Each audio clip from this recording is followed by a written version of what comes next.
What's up, everybody? This is Music Exclusives. I'm your host, Terzel Ron, and today we are here with Kenzo B.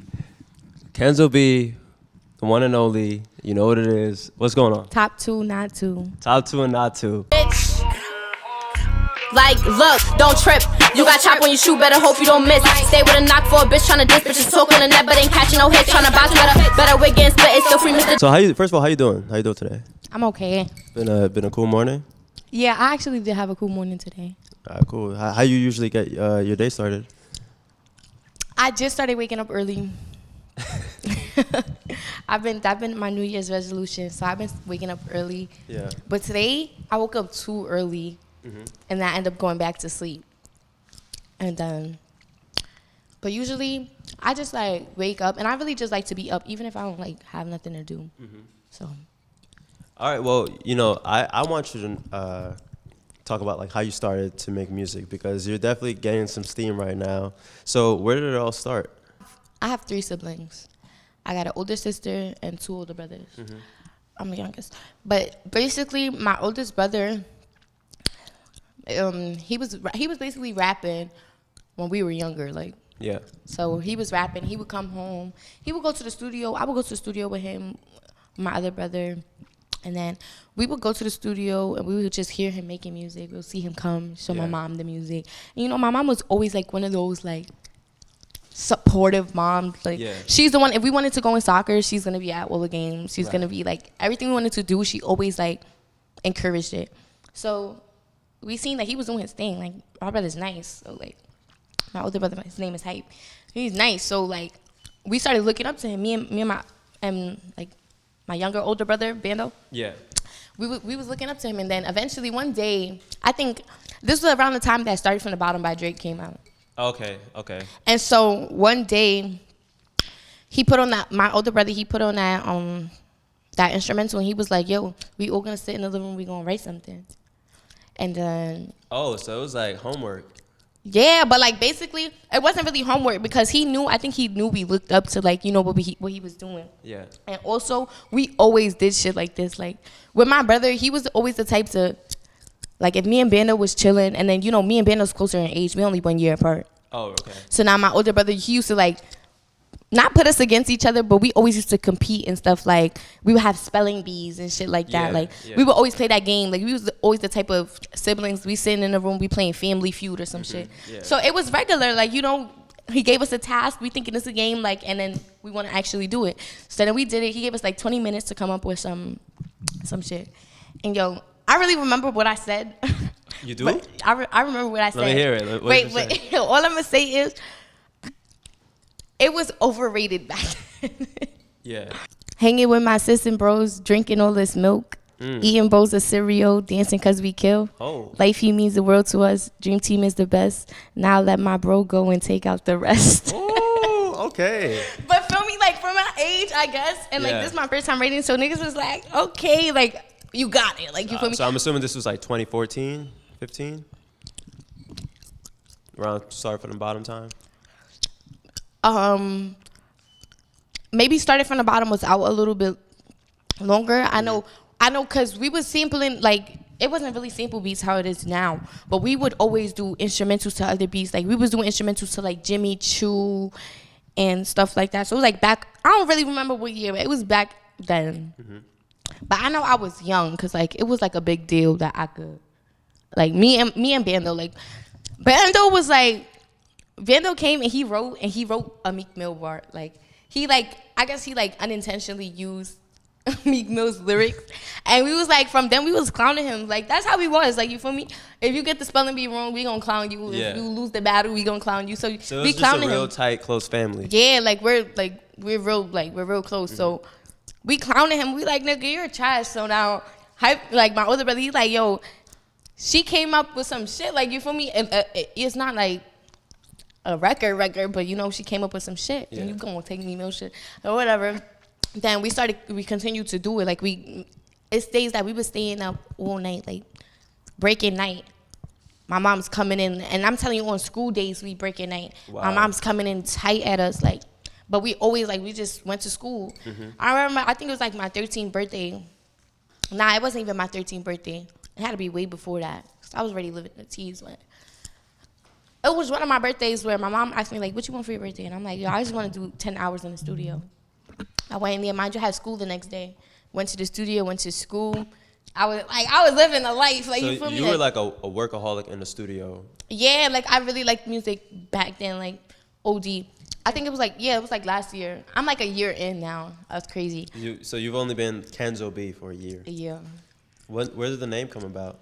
All right, so Kenzo B, basically, I had Kenzo B a little bit before I started making music. When I was younger, and people who was heavy on Facebook, they always had these like last names that they could just make up, you know? Mm-hmm. Or like they would use brands. Like people would be like something, whatever their name is, and then Chanel. Mm-hmm. Or like whatever their name is, and then Kenzo. Yeah. So my nickname when I was younger is TJ.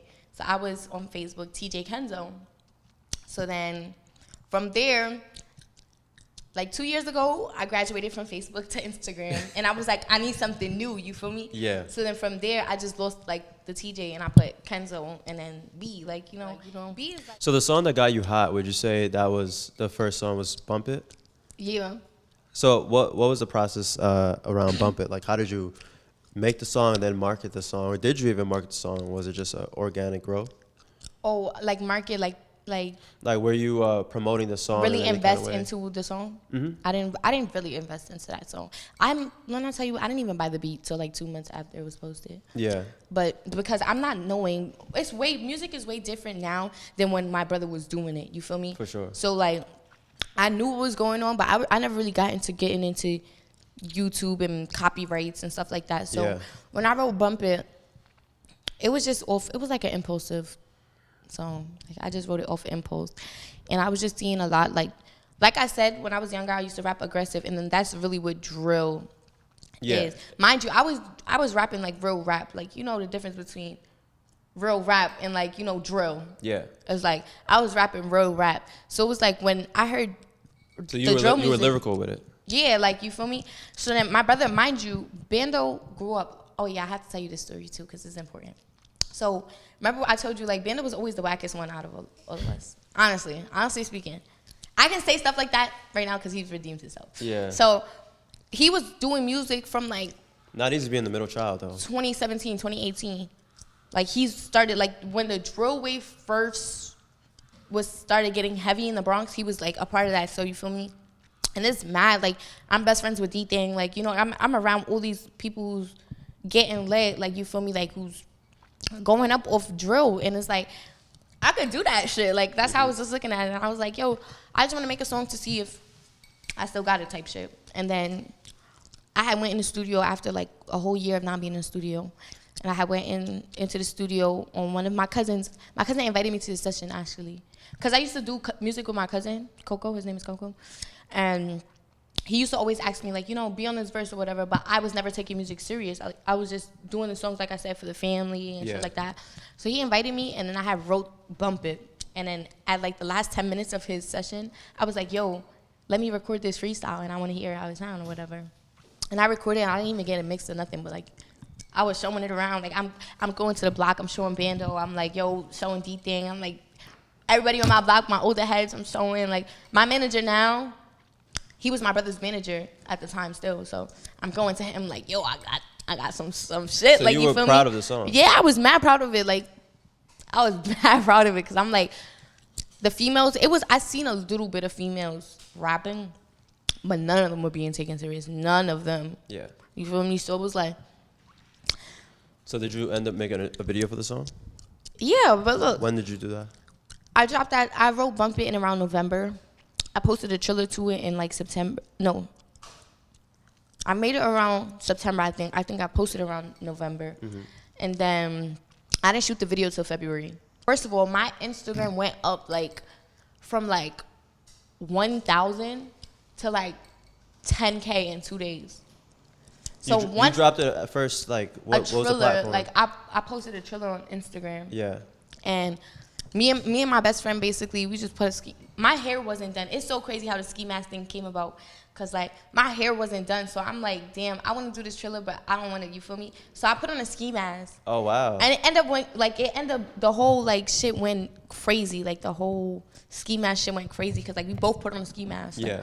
So we just jumping around the ski mask like two girls doing like really Just looking like having they fun. drilling. Like you feel me? Yeah. Making drill music is like a big thing. So it went crazy. Like I ain't gonna lie. I didn't even expect or want it to go that crazy. Like that's not what I was aiming for. But when I seen that it was going crazy, I'm like, yeah, I'm about to run with this. Like you feel me? Like might as well. Why not? Yeah. I know when I posted Bump It, like they was waiting for that song for so long, and I Yeah. never previewed it for real. I previewed it in the Triller, but I was never like really posting it like after that. So then when I dropped the video, I went crazy. What's the relationship like with Young Devyn? I had ran into Devyn's page. I seen her page on Instagram, and I think like this when Instagram just started showing you, like, you know how I started just giving you recommendation, like it started recommending you people that you don't follow. Yeah. It just started doing that, like it just did that update. And so I seen her freestyle on my page, and I'm listening to it, and I'm like, this girl tough, you feel me? So I automatically go to her page. I'm doing my homework on her. I'm like, I bet, like I'm looking through her shit. I'm like, nah, she's wicked. So I followed her, and I think I had swiped up to her shit like, yo, you fire, or this is fire. And then I guess when I swiped up to her shit, she seen me, and then she pre'd my shit now.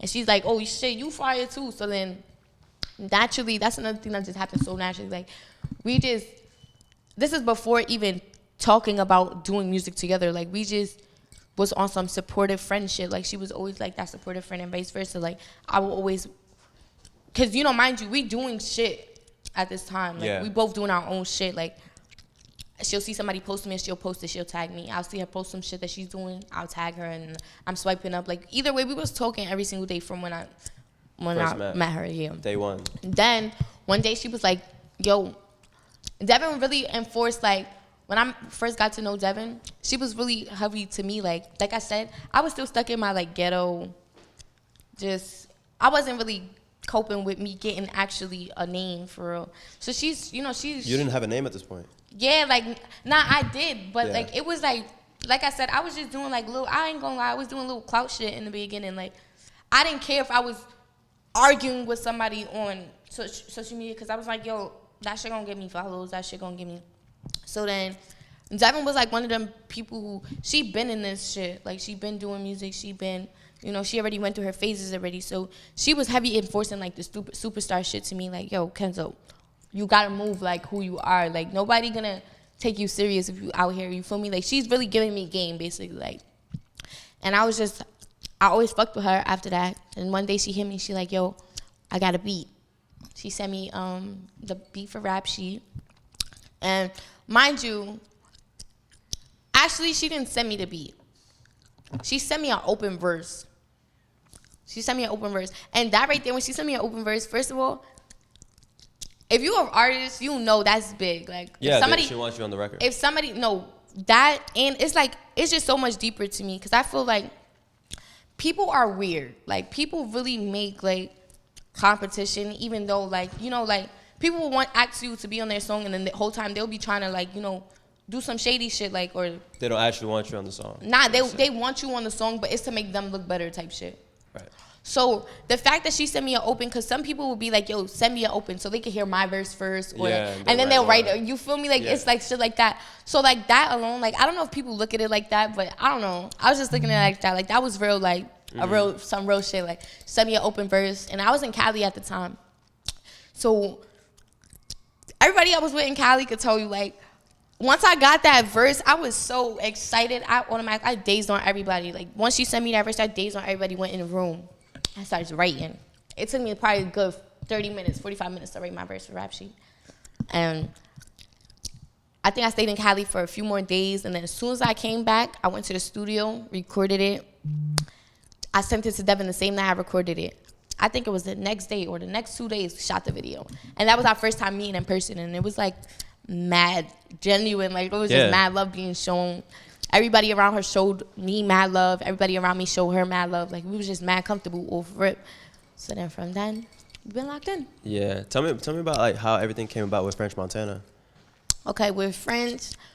like I said, my block is full of hood stars. Like, you feel me? Like, it's mad stars on my block. So French was already in the loop because, you know, DThang, Bando, T-Dot, and them, they was already doing their thing. Yeah. So they was already in the loop from that. So now when I think I first spoke to French the day that he shot his video, Good Night. I think that's the name of it. Good Night? It's a Good Night with DThang. Okay, yeah.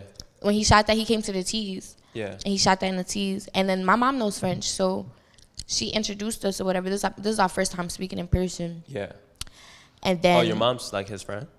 not like I really don't know their relationship, but my mom, like, they know each other from Growing younger. up. Yeah. Dope. I think my mom know his mom. Okay. So it was like that type of thing. So she introduced us or whatever, and he showed my love like from jump. Well, now you came a long way because now today Coke Boy Now 6 it's my came boy. out. You feel me? Like Yeah, and now you are on and Coke now, Boy yeah, 6. Now Coke Boy 6 dropped today. Yeah. Make sure.